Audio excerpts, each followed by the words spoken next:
Three up front? Let's check it out.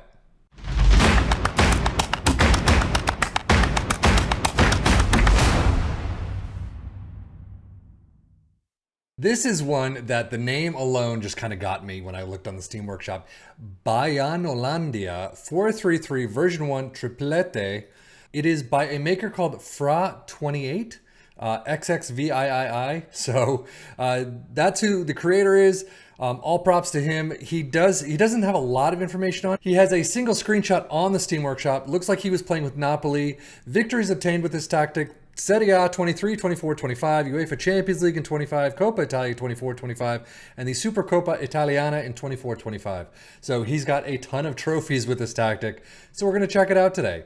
As you can see, it is a sweeper keeper in defend, two wingbacks on support, two ball-playing defenders on defend, a DM in support, Mazzala on the left in support, a Mazzala on the right in support, two pressing forwards in attack, and an advanced forward in attack up front. Custom the assembler. Balanced mentality. In possession, you have attacking with the standard. Approach plays pass to space. Underlap on the left and right. Focus play down the left and the right. Shorter passing directness. Tempo is higher. Run at defense and low crosses. In transition, counter press, counter, distribute quickly and roll it out. And then out of possession, a high press line of engagement, a standard defensive line, trigger press much more often, prevent short goalkeeper distribution, and get stuck in. How did it do for our three teams? It actually did fairly well. Tottenham, 81 points in third place. Wolves, 77 points. Absolutely insane. Fourth place. Newcastle in sixth with 69, on the higher side of average, a little higher than average generally. But man, Tottenham and Wolves doing a fantastic job here. Tottenham's schedule, it actually isn't a lot different from a lot of tactics we've seen so far. I mean, a loss to Manchester City, a loss to Liverpool, 10-1 winners at home against Shakhtar. That's insane. A loss to Milan, a loss to Southampton. That's it for the first half of the season. Second half, one loss all the way through until the end of April. Second loss there. FA Cup semifinals, 0-1 against Man City. Champions League, I mean, I guess EFL Cup, you got winners. No, EFL Cup semifinal second leg, 0-2 to Manchester City after a 3-2 win. So you're out in the cup, you're in both cups. You get to the Champions League final against Real Madrid and 1-2 in extras. It's tough. It is Real Madrid, but that is a tough season right there. But I mean, look at all that green. I can't imagine that you're in third place with all of that green right there. That's crazy. Wolves' schedule has a ton of green itself. A couple more losses, of course, but Newcastle, Manchester United, Tottenham, Man City are the only losses there in the first half of the season. You are out in the EFL Cup quarters against Tottenham. You draw the FA Cup fourth round against Leicester, lose the replay 4-5. That's one you could possibly pick up if you are taking care of the tactic itself. And as I always say, if you do the tactic yourself, this is just a sim. The coaches and staff are doing all the work for me.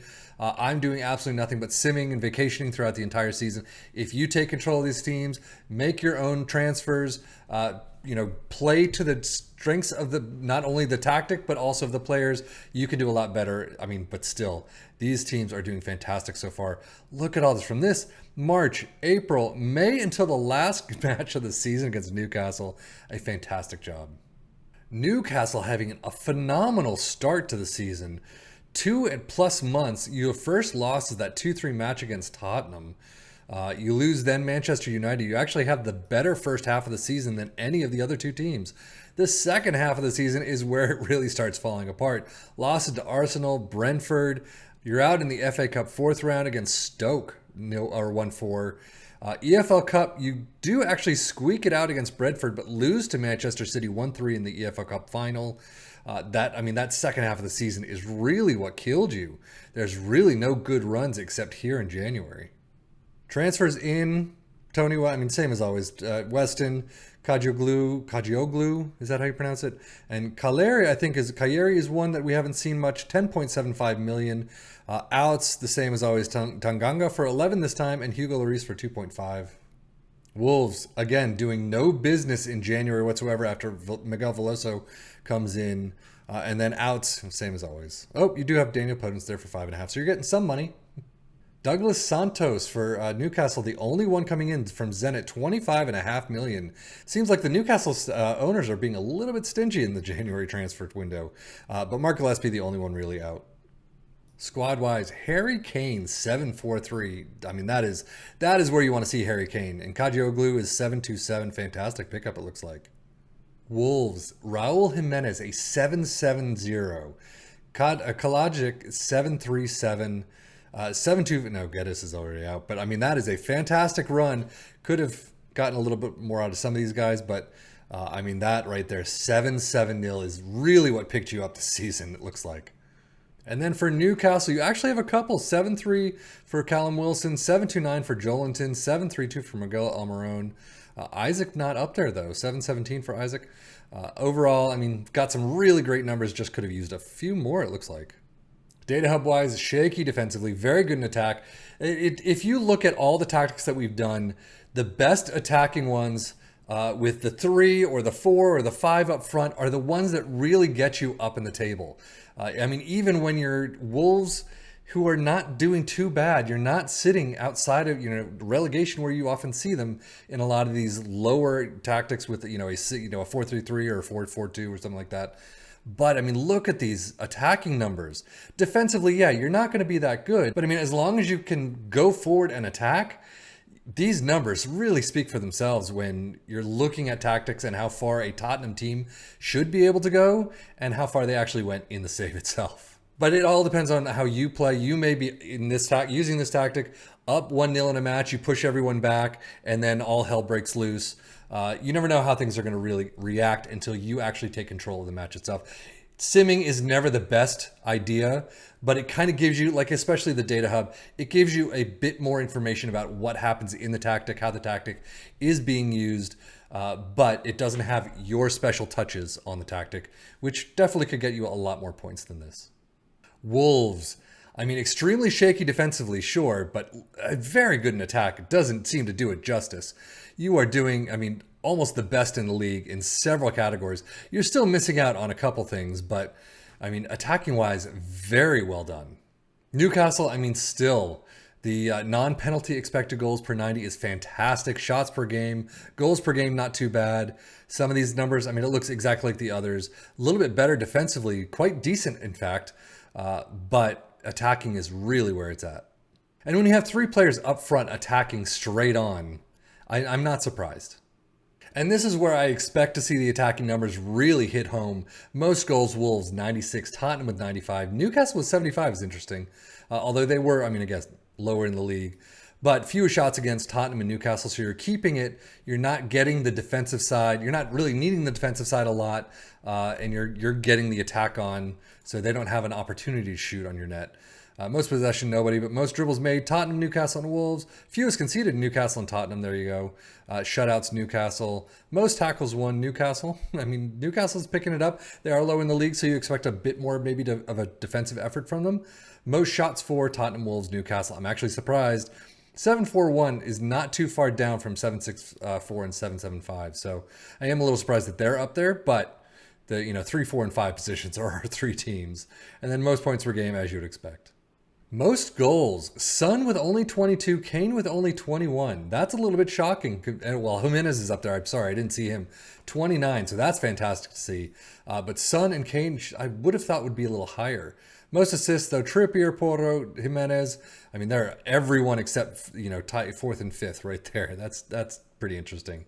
Most player of the match awards, Jimenez with 12 and Almiron with 6. 6 kind of your average. Best pass completion, nobody. Most dribbles made, Ait Nori's in there with 169. Fewest conceded, Hugo Lloris, Nick Pope, and Fraser Forster are all in there. It's nice to see when your goalkeepers are actually doing the work.